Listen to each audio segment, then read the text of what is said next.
If you're not sensitive, you cannot make good art. Yeah, as a musician, you're working 10, 20 years of unpaid labor probably before you even get anything. Yeah, but it was like when you first started, was it ever about the money?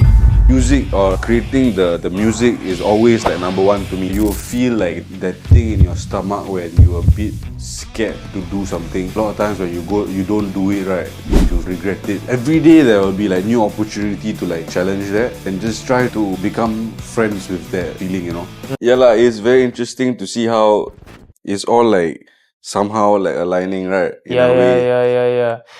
I don't know, but when you say that, right, people will come organically together, right? It's like, how to say, because COVID kind of split us apart because we had to busy go and survive, right? Mm-hmm. And then now we are slowly rebuilding back our thing, right? You realize that the people can work together, they'll slowly just come back on. You realize that the people that you cannot work with, you just want to fuck off. Yeah, you actually like that kind of thing, like after being, you know, like in this line of work per se, right? Yep. After a while, you will sort of like know, like the kind of thing, like I mean, like from the get go, you will know, like, like with this particular person, like got like a rub, like a good rub, but then with this person, a bit like, like maybe you know, be patient a bit or what. So like, then you know, after a certain like amount of time, a lot of times this is what happens, like.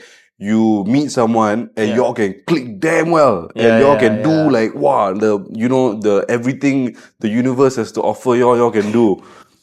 But then like I don't know, like 6 months later, 8 months later, y'all go separate ways, and something is like, you know, something happens that divides y'all. That might not be a fight or what, might maybe just like different project or what, right? Then y'all just go separate ways, you know. But then like the people that you initially like have a lot of hate butts with, you'll end up doing shit like 10 years later, kind of thing, you know. That's why I noticed, like in my time I've been around. We do, you know, so many projects with so many different types of people. I mean, across the years, lah, right? So then you know, like there are the same ones, you know, that you will see doing it, you know, doing whatever they are doing right now. Like however many years ago, they're still doing it now. You know, if they've been doing it for so long, they're only going to keep doing it, you know? So it's like... It's like a passion thing already. I don't even care, I make money. So it's like, you know, like who are the ones that will last, and like when you're build that friendship first. Because this thing is like, it's not like a work colleague kind of thing. We are all hustling, trying to get our piece of the cake in our own way. And we see each other lah, you know what I'm saying? And then we do our thing, and we try not to clash however, you know, that might be. But at the end of the day, it's like, if the friendship is there, like, honestly, the work is like, cool lah, whatever, like, you know.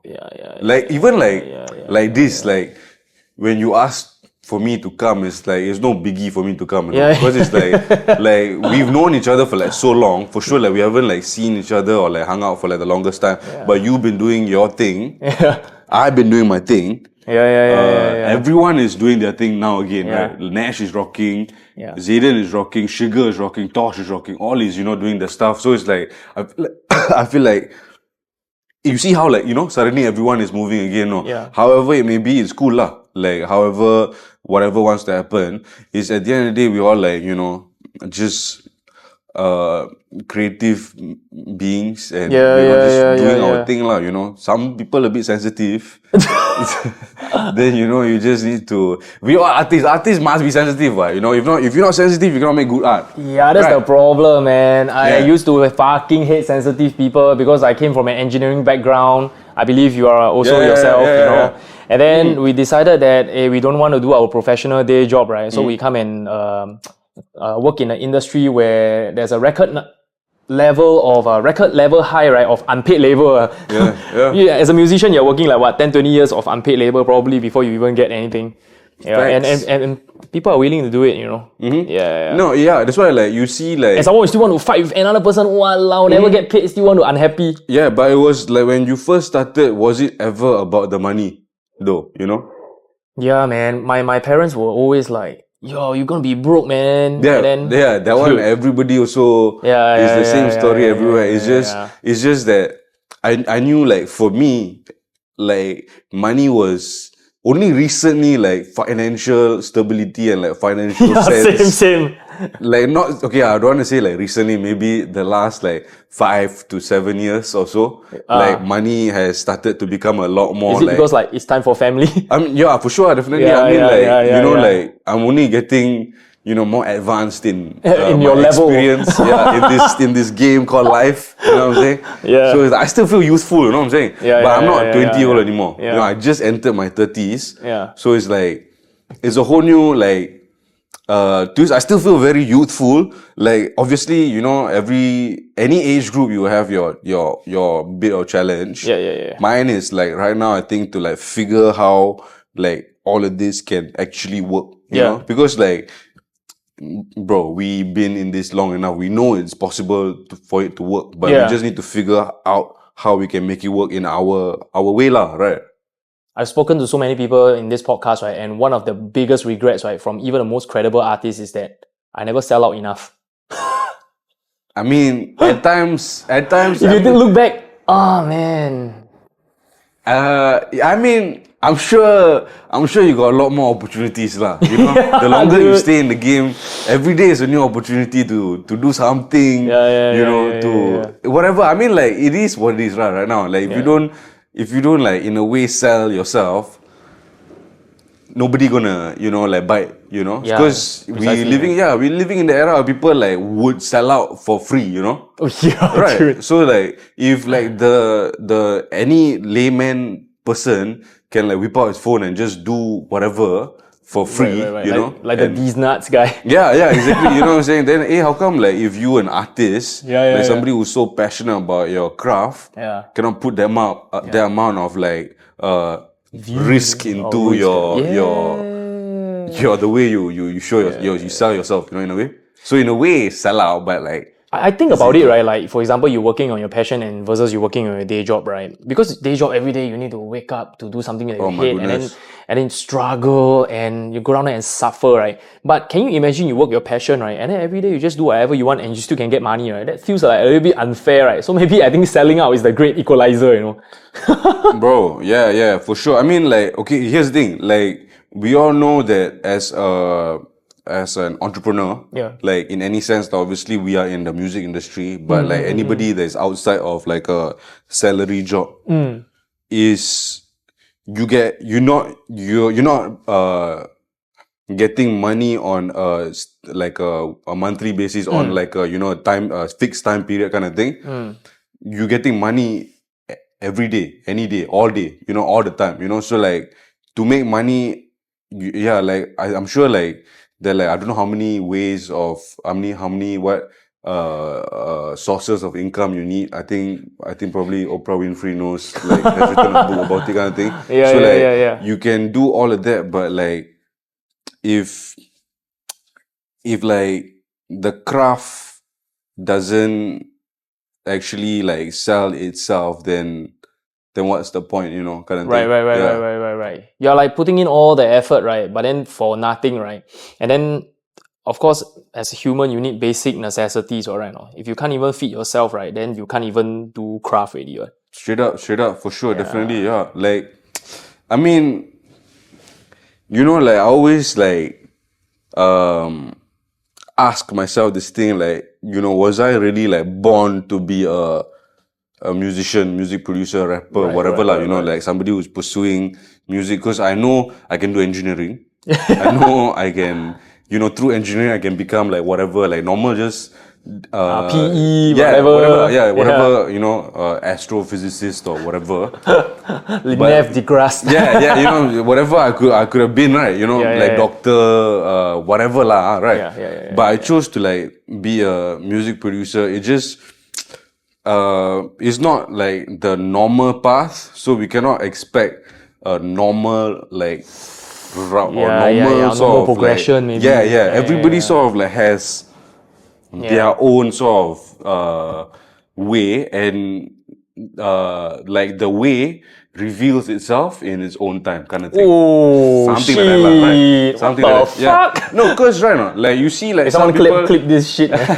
some people find success very early in their careers, whatever. Sometimes it's like they find so crazy success They don't know how to And handle at it. age that yeah, exactly. Yeah.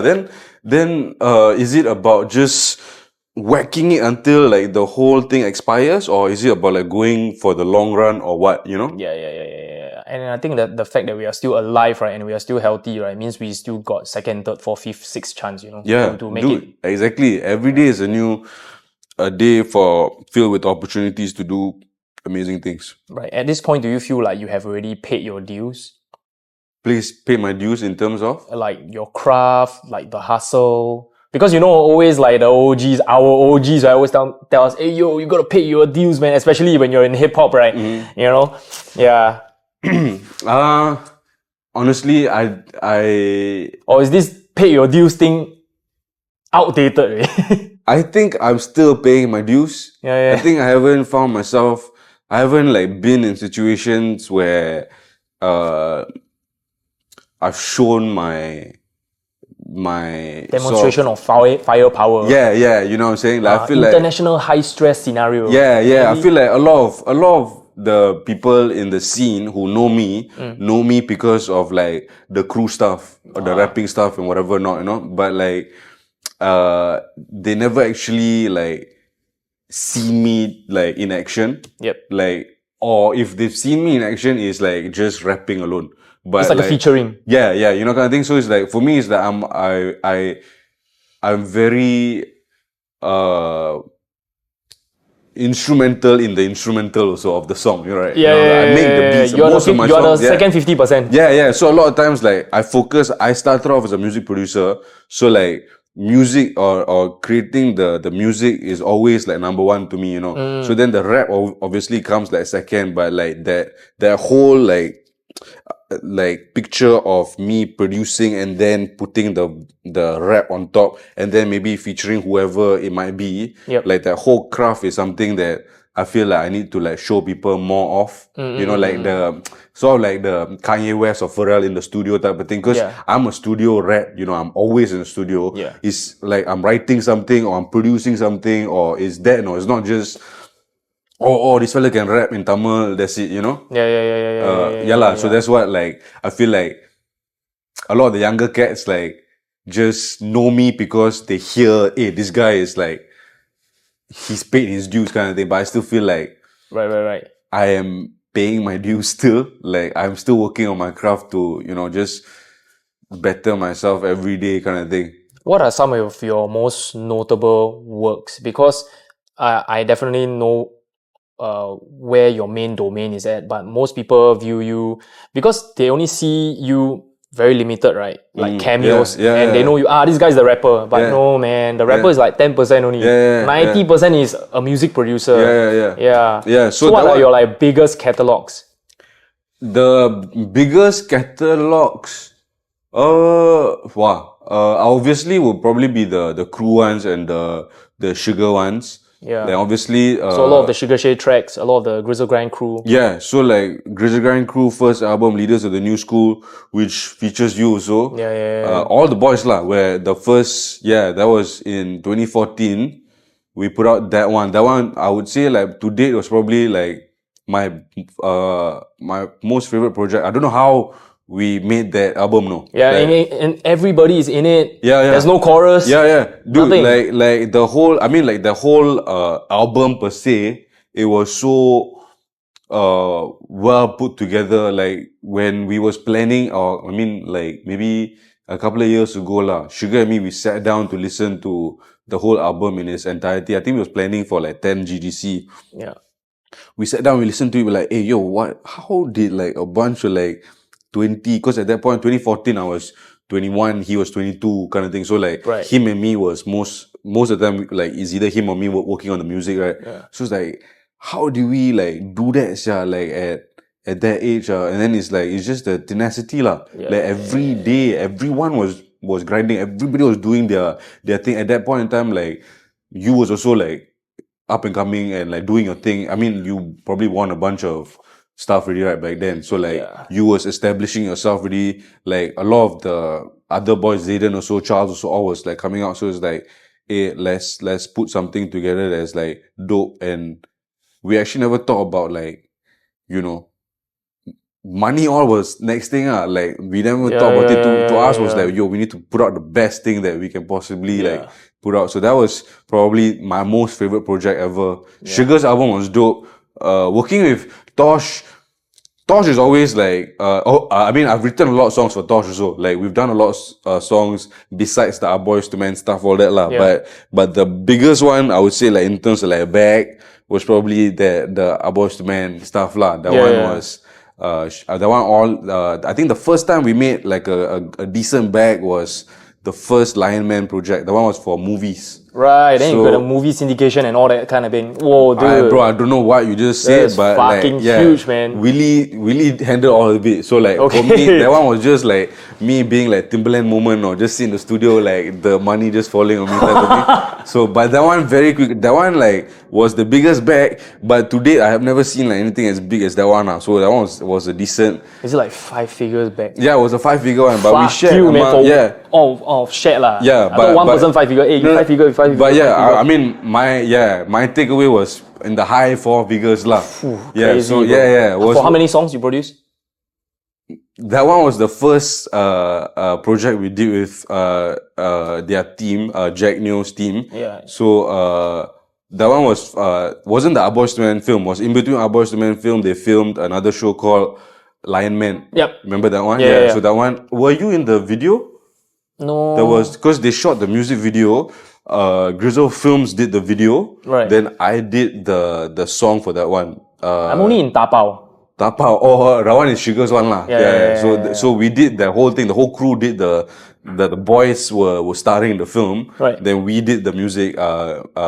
Me and Kenneth. He mixed it as well. We did so many mixes. Audio engineer. Yeah, we was able to like get the perfect mix. Which was so dope, because like, you know, like I remember we were I was mad obsessed with that song, because like I was like, the mix like not right on it. And then like I remember we really went at it so hard that like now when you listen back, right, it's like, hey yo, it's good that we went so hard to like try different variations and actually choose like the best one. Like you can hear like over time like hey, the quality still is there, you know. Even till now, the quality is still relevant. Yeah, for sure, definitely. You listen, and honestly, you go and like see our credentials, bro. Like these fellas don't know what they're doing, bro. But they're using their ears. They're using their ears to craft the sound, you know.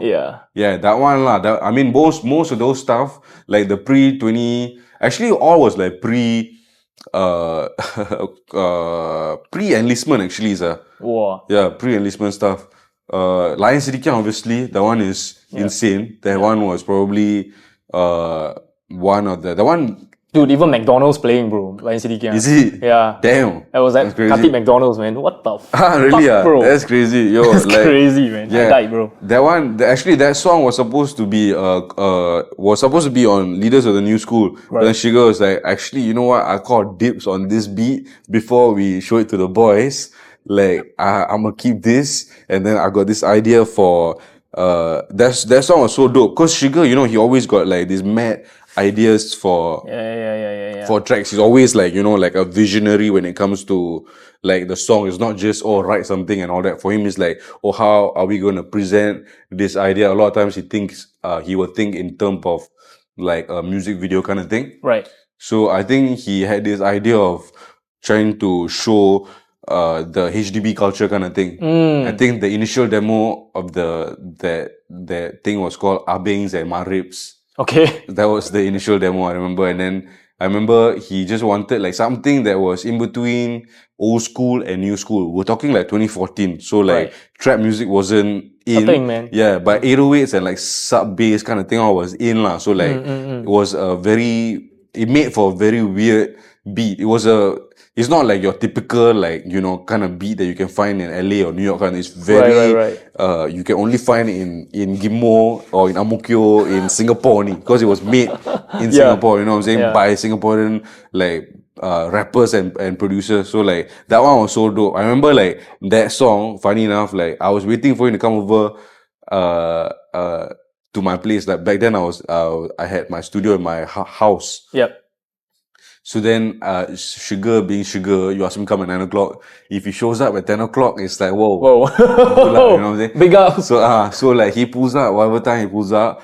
And in that time, I remember I was making, I was just draft beat lah, you know. So then when he came in, I went to the kitchen to go get like drinks, and I hear the beat like playing. And then, you know, I coming back into the room with my drinks, and then he was like, bro, born and raised, Lion City, yeah. Born and I was like, oh, there Yo, some Eminem moment. Yeah. Like, I was get like, it. yo, yeah. Because, Yeah. I never get to like, now, cause like podcast all is like this new thing where people tell all these like stories also. Like, yeah, this is a cool story. We old enough already to tell old man stories. Yeah, I mean, like, it's a cool story also. Like, I think people who, cause a lot of the young kids like don't really know what's up with, you know, like the kind of stuff that we do, and like a lot of we've been around for a minute lah, you know what I'm saying? So like we've done a bunch of stuff. And it's difficult because we don't really produce exactly like internationally acclaimed hits, but it's like local hits. No, it's bro, a big deal for us, man. Yeah, you look at it like right now, like I don't know, but I mean, like on my TikTok, on my Instagram, even on YouTube, I'm seeing so much like Singaporean content now, and then you see like how like even like this kind of setup kind of thing, so many people are doing their versions of it and all that, and it's like when there's good content, it's nice to watch, you know what I'm saying? So it's like, but the good thing is, I mean, it's always good to have somebody that can like give something good lah, you know. Sometimes people don't know what they're talking about, and okay, cool, but just, you know, support. I recently saw this TikTok, right, where they basically you know, like they use the sound of this guy. Basically, this guy is like showing his room lah. Then he said that, oh, I hate any black furniture. I only have white furniture, so all white lah. And it's basically like gibberish talk, right? Then after that, right, everybody used that sound, right, to say that how everybody start a podcast in 2024. This is nonsense, and people are just subscribing to nonsense. Bro, it's because doing a podcast is the cool thing now, you know. Yeah, is bro, like remember like back then, I don't know about whether you all still do it now or not, but like I remember back then I used to come to you and ask you, hey bro, what you think is like the next like genre that you think you go pop on that? You know what I'm saying? Back then it was a thing where DJs especially can spot on the dance floor like who is like reacting to what, right? Yeah.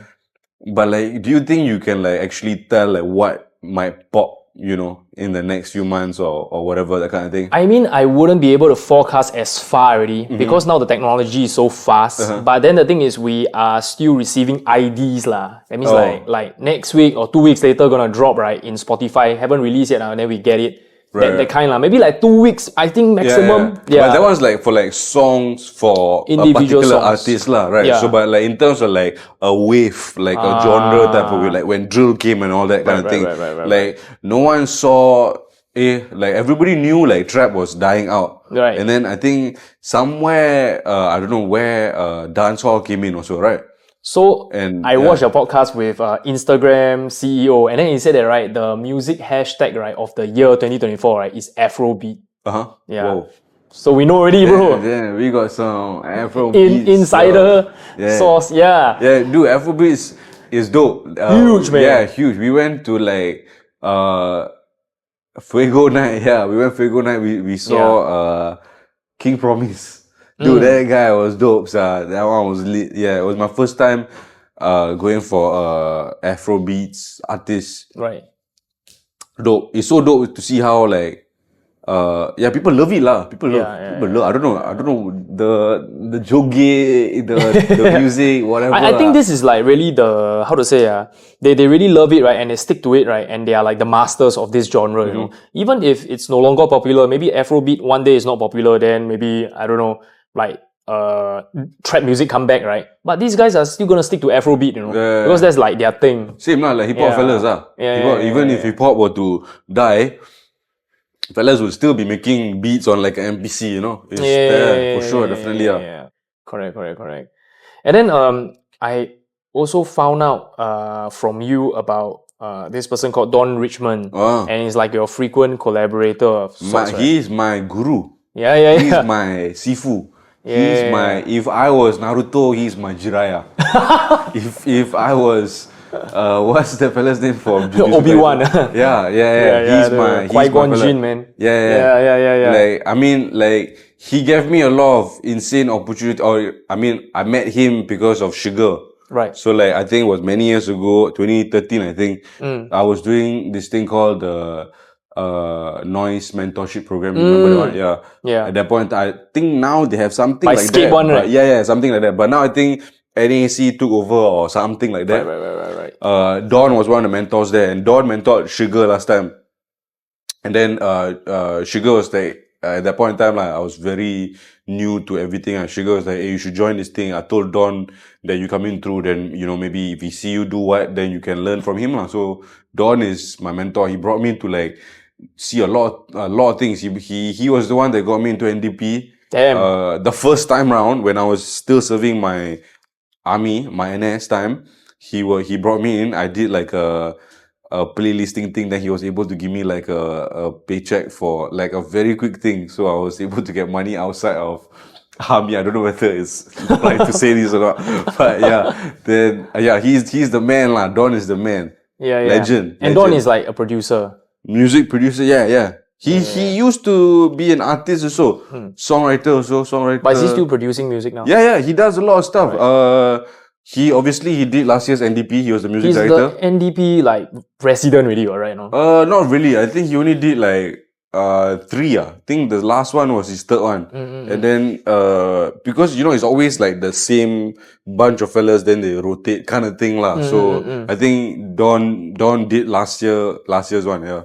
Don is part of the rotation. He's part, because I mean, you know, because it's a big show. Yeah. You want to do it with people that you're familiar, you know, that can do, because it's very stressful also. A lot of times, week in, week out, a lot of changes, you know, because as an artist, you don't notice, but like the person who's running the cues, you know, like you need to be in sync with a lot of people, not just the video, the pyro, the TV crew, you know, you need to be in sync with all of it. So it's a huge thing. But I mean, like, kudos to the boys doing it right now. Evan is I don't know if he's music directing NDP, but I know he produced the song, and Ben King did the song. So I mean, all of them is like our generation people, right? So it's like dope. You see like how some people will say like, oh, why NDP, whatever, blah blah blah, all that. But NDP is always and will forever be the most powerful show a Singaporean can experience, right? Singapore Grammys. And to produce a song for your nation, for your country, is like the biggest privilege or honor a music producer, songwriter can get. So big ups to them. Amazing song also. Yeah. And I was talking to Ben King the other day, and then he said, I was like, when are you all preparing? Oh, National Day, and we should really start preparing for next year already. Yeah. Dude, the lead time is crazy. No, actually no. Before that already. Like I remember cause 1 year plus. That one I don't know, bro. It's like the biggest celebration. Like I don't think like you will see any other celebration as big. I don't know. I've never been to ShiGGa. So I don't know how like grand ShiGGa is, but like obviously because I've been around like the whole thing for NDP is like it's massive and it's run by mostly SAF, right? So it's like insane. The level of preparation or that they will take a lot of time. Well, that's actually a good point. Do you think that one day, right, they will allow a music festival, right? Like for example, Tomorrowland come to Singapore. Will they allow Tomorrowland to be more grand than NDP? Hey bro, like isn't like Zouk and all that like quite? I mean, Zouk all quite great. Zouk, Ultra Singapore in a certain years, Legacy Music Festival, quite crazy, right? Quite crazy, but in their own way, lah. I mean, obviously, don't expect like tanks or don't expect like NTUC Club, show the fighter jet all. Don't expect that one, lah. But it's quite lit, I mean, that's the thing. So like that, I don't know lah. If there's like a competition, like you cannot be outshine us, you know. I don't think so, right? I don't know.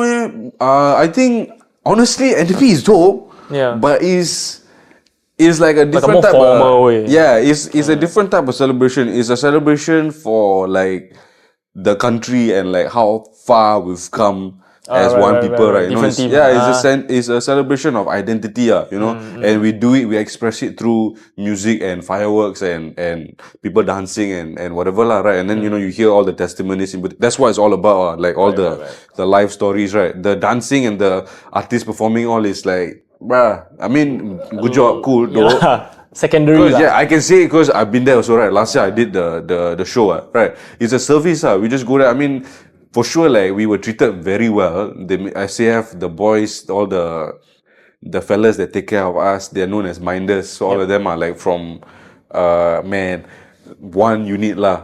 So I think combat engineers. Music drama. No. Music drama fellas are performing. Combat engineers are, I don't know which camp they at, but combat engineers will take care of us or took care of us lah our year, and they made us feel like pop stars like everything we wanted they would get for us. So it was very good treatment, but it didn't take away like from us to remember that it's a service. It's not there to come and all that, you know. Even though our mics wasn't. We're not gonna go there. Don't wanna get in trouble or Yeah, I mean nothing is perfect lah, but the fact that it's like 99% error free, right? Wow, that's epic, you know, and at that scale. Yeah, bro, it's crazy, bro. Like if it's a no, but if it's a no go, cause it's like I think I may have asked this question to one of the producer fellas. Is like, is it really like one button push go kind of thing? It's like one button push. All go already, nobody touching anything already. I mean, like in between got automation, queues and all. timing. Oh, so it's like shit. There's no if you mess up anything. There was one run where it got messed up. We was just like, cause we basically we wait for queue only, right? Yep. So if they are talking and they are somewhere cock up or what, we will just be there lah. So we was just there like looking around for like a good like 20-30 minutes, just delay cause everything push back.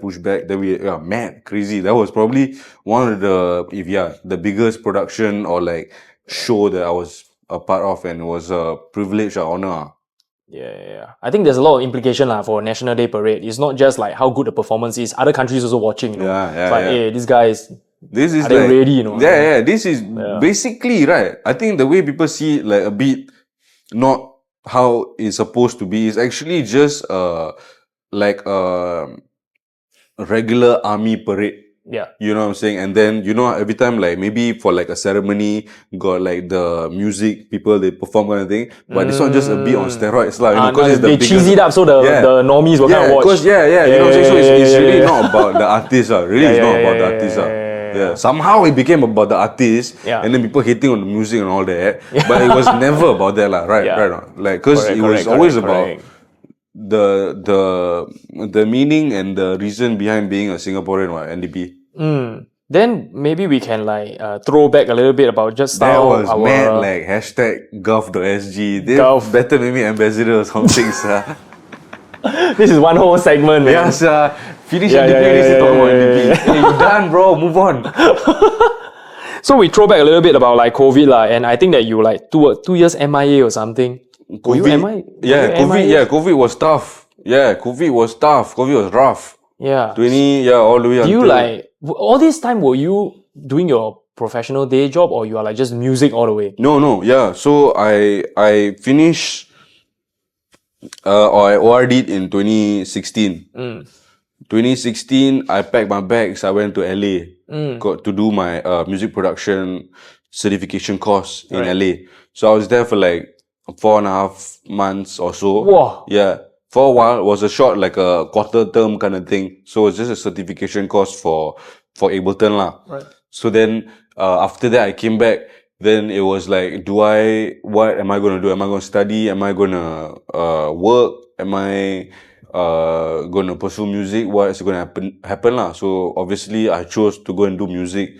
But I remember like coming back to Singapore, I felt so, cause I think maybe it got to the head a bit lah. I was in LA, I was living in Hollywood. Yeah. So like Jimmy Kimmel is there, Ellen DeGeneres is there, like, you know, like Hollywood you know. So it's like I was like super influenced by like LA culture when I was there. So when I had to come back to Singapore and readjust, I mean, I know it was only 4.5 months, but it felt like 4 years kind of thing. Right. You know, so like coming back to Singapore felt like, wow, I need to readjust, and especially like in the music kind of realm. I remember like trying to do a few projects here and there, but nothing like clicked, you know. And then I remember just being like, you know what, maybe music wasn't for me kind of thing. So I just like put everything aside for a good while. I think a good year or so, I just never even opened Ableton. You know, the kind of, like for me, switching on Ableton is like a daily, like the muscle memory will just, go kind of thing. To like not even switching on Ableton for like months, you know. Like I never even thought about writing music or forget like trying to pursue music or trying to do other stuff. I was a Uber driver. I did like Amazon The warehouse. oh yeah, what they call it? Flex. Amazon Flex. They What's call that? it. Amazon Flex is basically you part-timer, you can like choose blocks. So like there's the app Amazon Flex thing. So you go to the Jurong or wherever the warehouse is, then you just you can choose like the block. So they got like 2-hour blocks, 4-hour blocks. Where you basically deliver items. You go to the warehouse, it's all packed there already. Right. You put into your car, then you go and deliver. So you like one block is From about Jurong to the rest of the country. yeah, but it's mapped out. Yeah, but it's mapped out properly lah. So, but not all over the country lah. So let's say, if we're doing together, I can kena like Ang Mo Kio area, then maybe you kena Sembawang area kind of thing, maybe. But if I think like a 4-hour block will be about like 30. No. 2-hour block or 4-hour block, I cannot remember. It's about like 13 trips. Wow, that's fast, man. Yeah, so 13 stops like A, B, C, D, E, F, G. Yeah. So you gotta go lah. Wow. But it's about like, I remember at that time, I don't know about the rates now, but at that time was about like 80 plus 90 per block. Yeah, for 4 hours you get $90 kind of thing. So just whatever lah, hustling to get by kind of thing. Right. Until COVID hit lah. Yeah. And then when COVID hit, it was like, whoa, okay, like it totally changed everything. And I remember I was like, a good thing about COVID was it was not just me that was affected. Everybody was affected. I mean, it's still fucked up lah, but just everybody fucked up together. Yeah. So it sort of like made it in a way easier to spend lesser because you're inside most of the time, right? Yeah. So you don't spend your amount of money that you spend is like significantly decreased. So that was a good thing lah. But it didn't last lah. I think after a while of just being inside so much or like so long, right? It just got to me. I was like, hey, I think I need to like get out. I remember like talking to one of my good friends, just being like, hey, dude, I think I really about time for me to like maybe get a job because is like not good for my mental space just being by yourself a lot of the time. And also because it's not by choice, is you really force it. You at one point in time you cannot even go out of the house, right? Yeah. You cannot even if you go to somebody else's house, is like less than 5 people or whatever, right? It's mad times. Like you think like that would ever happen again? I don't know. Yeah. But from there, then I was like, you know what? Let me go and try get a job because I thought like maybe interact with people and all that to try to open up again because I was very closed off. I really wasn't in the mood to talk to anyone or do anything in terms like write some lo-fi, bro. Huh? Was it? Maybe you write lo-fi, bangers, bro. Yeah, but I was not doing like any music, nothing. Now it's like, okay, screw it, whatever. Like I'm really like at that point in time I'm like 27, 28, push 28 going 29 lah. So I was like, man, like I don't wanna be like struggle. I'm just like done like struggling. Like let me just like chill lah. Let me just see what's up lah. Like just do a normal thing. What's the worst that can happen? I think mostly was probably ego. Like cause I've been a musician the whole time, just making money off. You're producing for the biggest rappers in the countries. Yeah. NDP. Yeah. NDP haven't happened yet lah. Oh, that's before at that point in time was NDP background kind of thing. Yeah. So where was I? What was I talking about? Like the so you want to get like a day job so you can like ease off the burden of the musician. Yeah, the ego part lah. Yeah, so it's all the ego of being a musician, all that. Wow, cannot get a job lah. Like Jay-Z, I never had a day job. Hell nah, bro. Like cannot like day job is for like. Not for me. I'm a special artist kind of thing. Like kind of thing. So I was like, nah. Like it got to the point where I was like, hey, dude, like for real, like you gonna like, like. But were your parents very supportive? Exactly. So it's like, it wasn't about. I think it was very far past supportive. Because it was like they was trying their best to like I think tolerate me Because I was trying to do something that I think to them was very simple.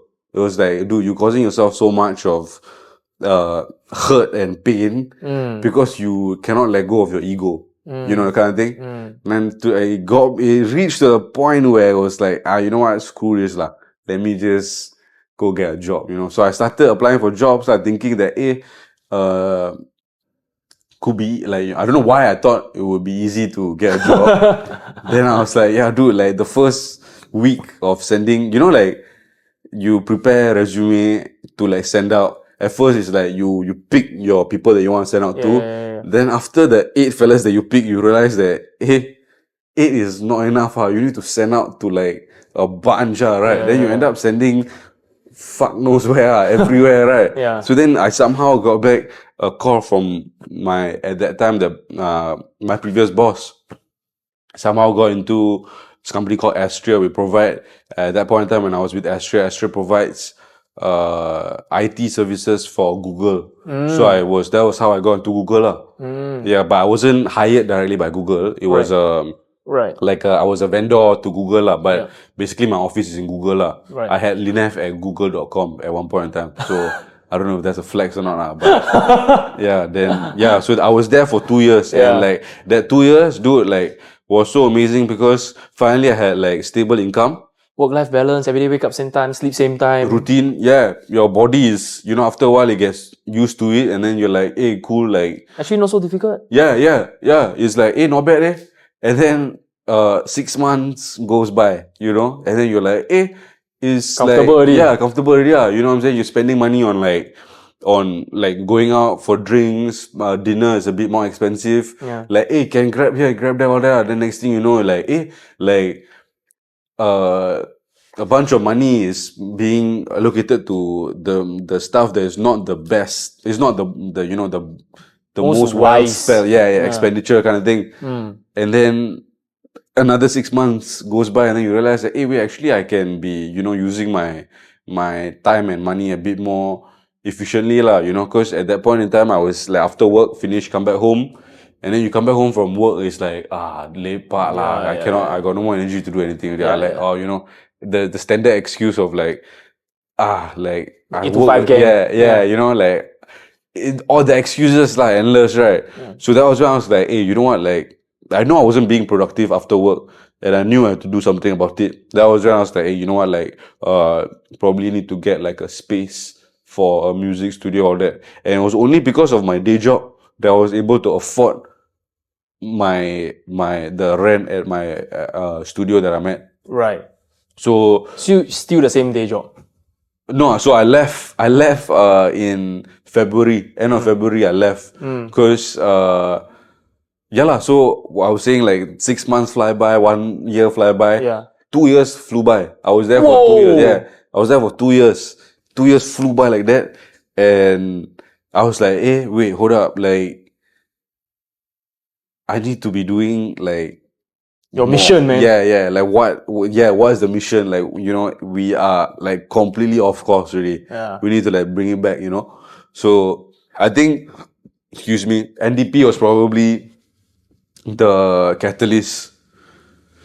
Because NDP, you know, you like every week I'm surrounded by like this artist. I'm seeing ShiGGa. ShiGGa is a huge, you know, like he will like just his words alone is like enough to motivate you to be like, hey, like you know what you need to be doing, like, you know, kind of thing.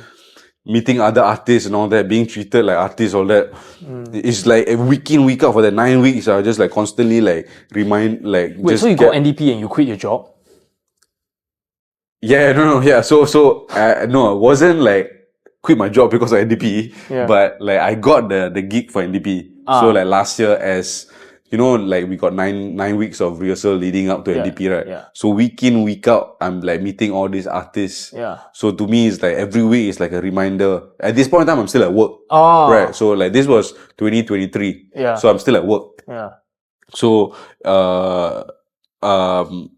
I'm still at work, and Monday to Friday I'm going to work, and then Saturday I'm doing like artist stuff. It was just like a constant reminder to like, hey, you know what you're supposed to be doing, you know where you're having more fun, and you know which one can pay better. If like you're able to like figure it out, you know which one will be more rewarding for sure.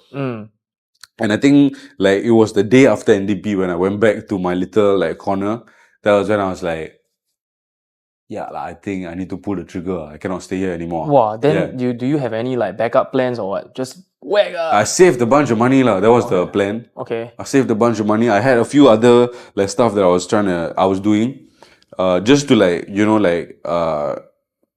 have a bit of cushion lah. So basically like 6 months cushion. Yeah, kind of thing yeah. So then I was like, let me just build that cushion, and that's the only thing I know how to do lah. That's just crazy, pull the trigger. dude. I mean, because that's what all these boys out here doing, right? Then I mean, if they're pursuing it, I mean they are pursuing it like properly lah, right? You know, it's like I don't know any like I'm talking like top tier, A tier artists in Singapore.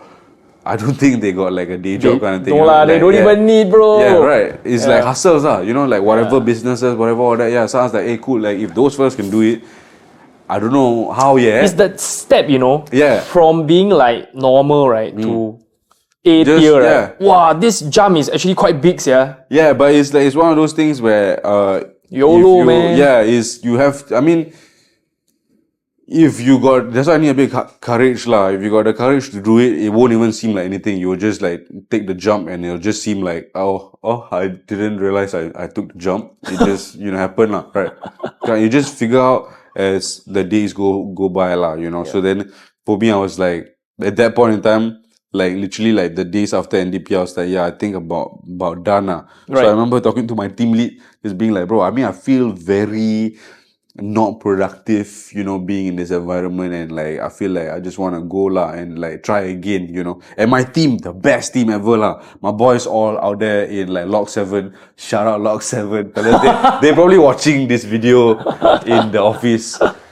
Yeah, some of the boys still there.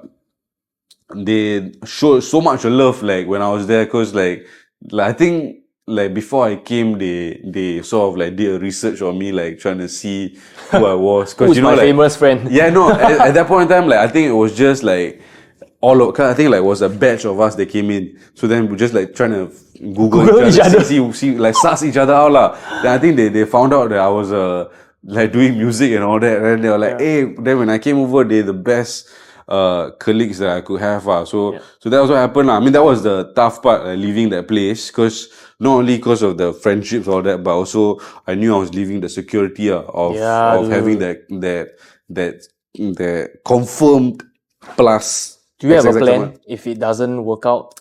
The plan is to figure out the plan while I'm figuring out the plan. Oh, you know? Damn! Yeah, what the fuck, dude? That is crazy, man. It just happens every day, all the time. I mean, that obviously is the bigger plan lah, for sure. But it's ever evolving, ever changing. So like, you just gotta stay on your toes, you know. It's artist life, like. I remember when I first ORD for my workplace. Yeah. I spent the first month just like enjoying. We went on holiday with my family. So nice to just, you know, be out with the family. We went to Phuket. And I came back, and then I went straight into the studio, started writing a bunch of music. And I think I haven't like written that much music in a very long time. And just got so creative. And then the following month was when I started like putting out stuff. May was when I started teasing my latest song that I put out. And then now we're into June. The initial plan was to drop another song end of June. But then I realized I'm not done talking about my previous song yet. So, because I'm like, you know, like my approach for my recent stuff was to like sort of like engage in, I wouldn't say like I went down the content creator route, but in a way, you know, I sort of like did a lot of content creation kind of thing. But I did in a way that sort of like was true to just, I wasn't trying to be a YouTuber or like trying to be a TikToker or what. I'm just trying to use the relevant tools, you know? Yeah. To display the entirety of your being. My story my story first, Because like, I didn't want to be like, boom, guys, I got a new song, go check it out, you know, kind of thing. You're not just a music producer, no. You need to do your own artwork. Exactly. You need to do your own photo shoot. Then why not like try capture the whole process of doing it lah, right? So I very quickly realized that I suck at planning. because all of this into plan is Yeah. I don't know how these like fellas can record everything and like put out in YouTube, put out TikTok and be that solo fella. So it's like I'm trying my best to try and and Yo, do that something cool. photo shoot one is like 5,000 views, man. Dude, it needs more attention, yeah. I was so captivated by that. I watched the entirety of it. I'm like, man, what the fuck? That's so dope. And somehow it's like considering the fact that you have been in exile, right? So I don't think you have been like creatively engaged for like past couple of years. And then you come out off the bat, it's like, wow, dude, you can do Photoshop, everything. Yeah, no, that's the thing. Like, bro. yeah, that's the thing. Like, which I was a bit afraid of because like it was taking the limelight away from like the music, which was what I wanted to talk about. But then I realized like, okay, I can talk about the music like eventually. Yep. Now I can like talk about like these other things that I'm very into also, like which was this whole AI thing lah, and I like all these like new AI tools, all that. Yep. There's so many, like I am like super like beginner intermediate into like this thing, and I just think it's so cool to like use it in music and all that, like like I was saying lah, like music production, like the engineering behind this whole thing. I'm very interested in it and like there's this bunch of new tools that you can use to like create new stuff. Yeah, why not, let me check it out. So that was what I was like very much into this last like maybe a year or so. So then I was like, yeah, I think obviously because I left my job, so I was like, what am I going to do? I had a few plans. I wanted to do a bunch of stuff that I don't want to like talk about because I will talk about it when the time is right. Yeah. But it's music related stuff also. Okay. A lot of failed plans. All these plans didn't come out, but I was like, okay, I can come back to them. It's good ideas, but I'll come back to them. I did a thing called Beats Garden. Do you follow? It's like an instrumental project, which I put out last year.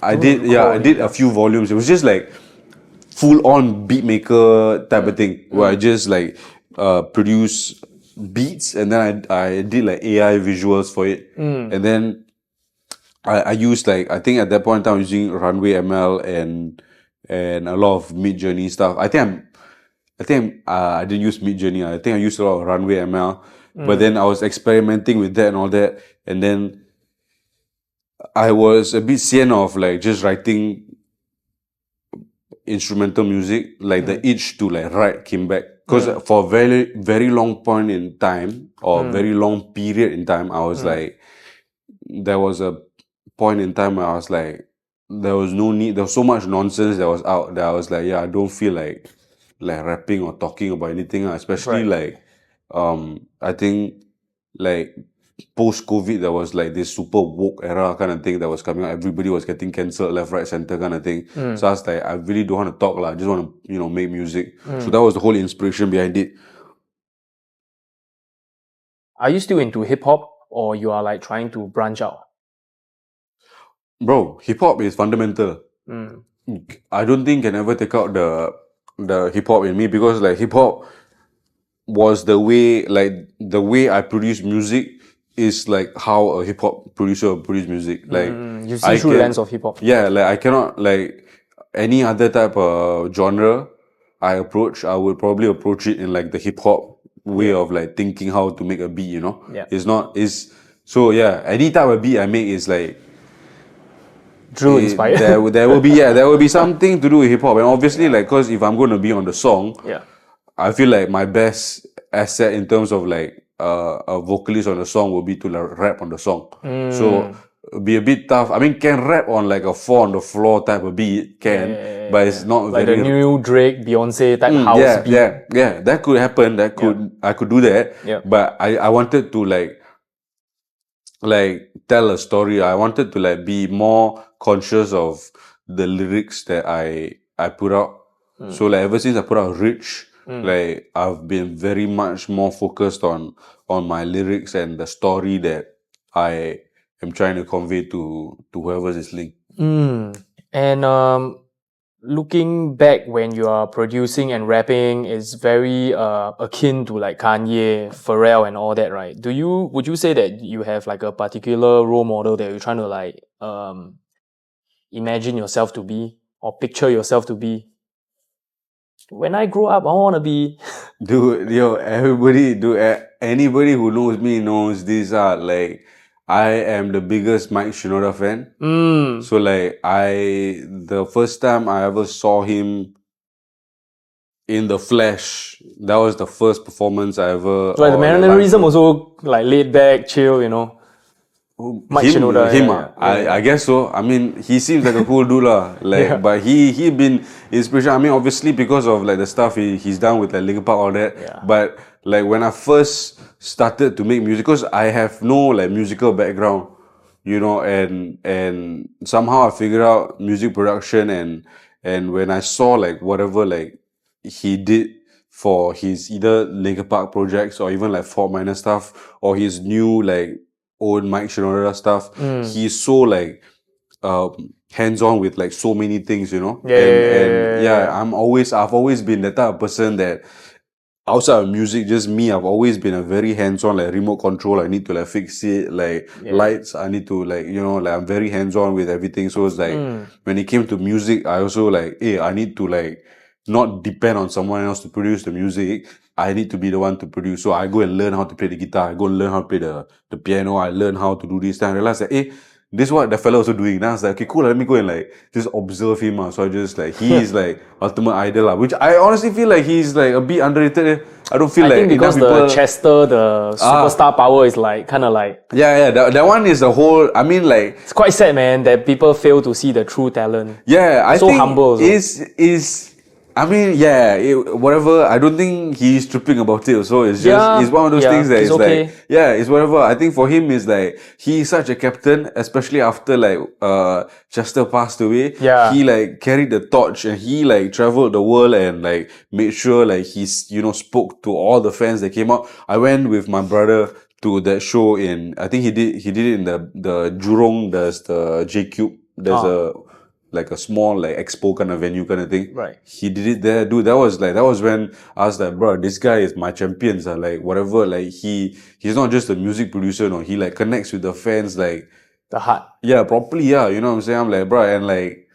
I don't know if you've been like following like his sort of like story. I'm a huge Linkin Park fan also. You just know that it's not about the clout or the fame or like more recognition or whatever.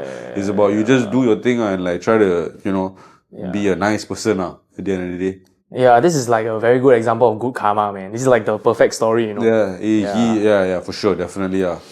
Yeah, and then maybe to close off the conversation, because I believe, right, we can catch up our old stories for like 3-4 hours, man.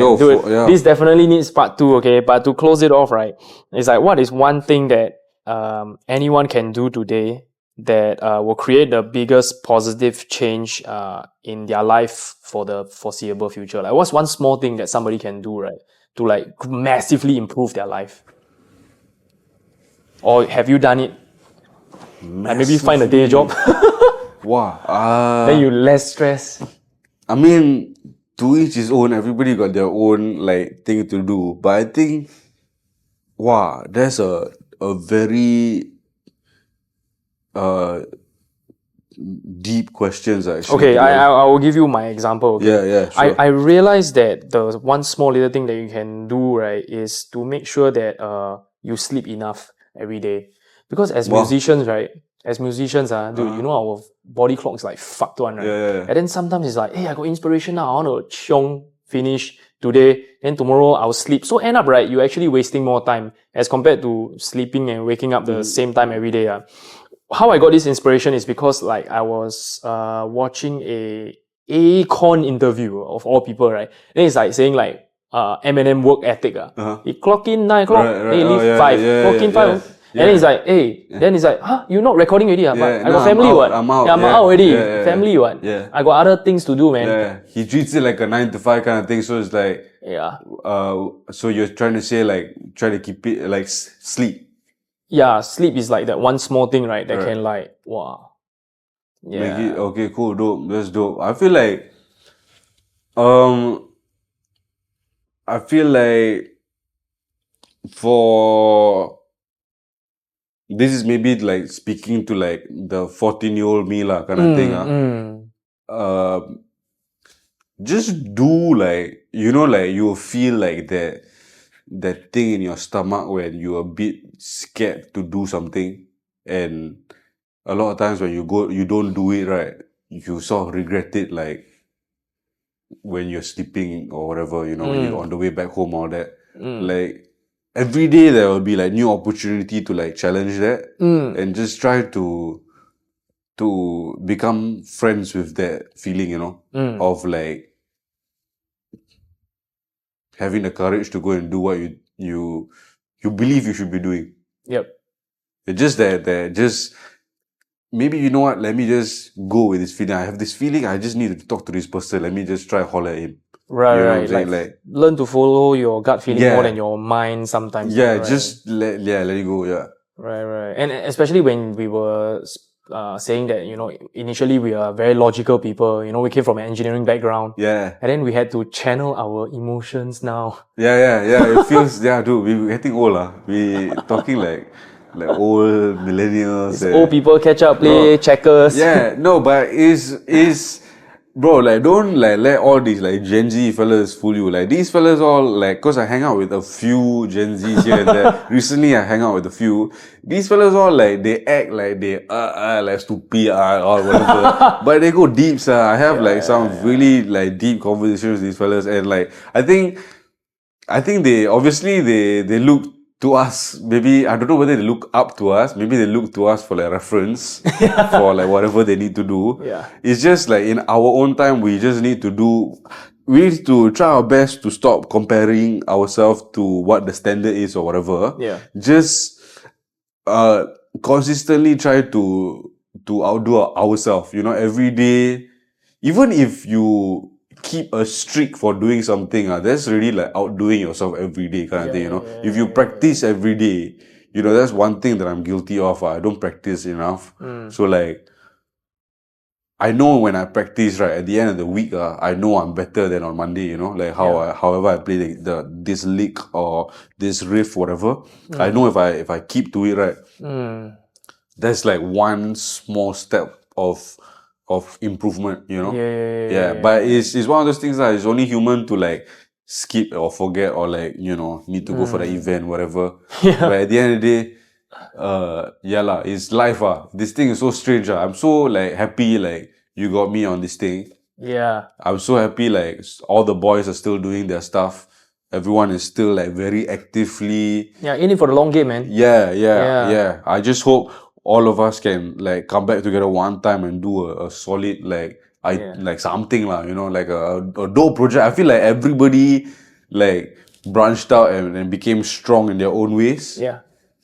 And just nice when you are, you know, out from your exile and time to release your floodgate of music, right? I got just nice you're here with us. I got a bunch of new music coming out, bro. Like what I said earlier. You have like what, 5 stockpile already or something? Coming, all coming. And but it's like I'm challenging myself because like I'm like super indie. I don't have a label. I don't have like an agency or whatever. Everything is me, myself, and moi. So I'm trying to figure out, I got like ideas for a bunch of stuff. So I'm just trying to navigate my way through this new.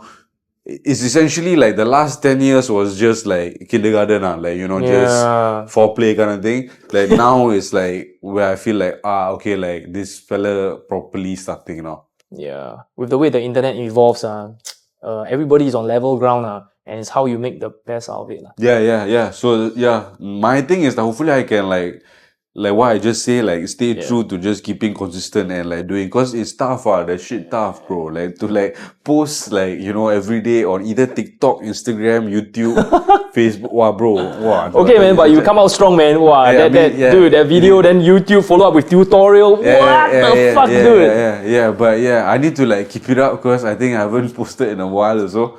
But we'll see how it goes, lah. Got new music coming out soon. Okay, looking forward. Thanks so much for spending time with us.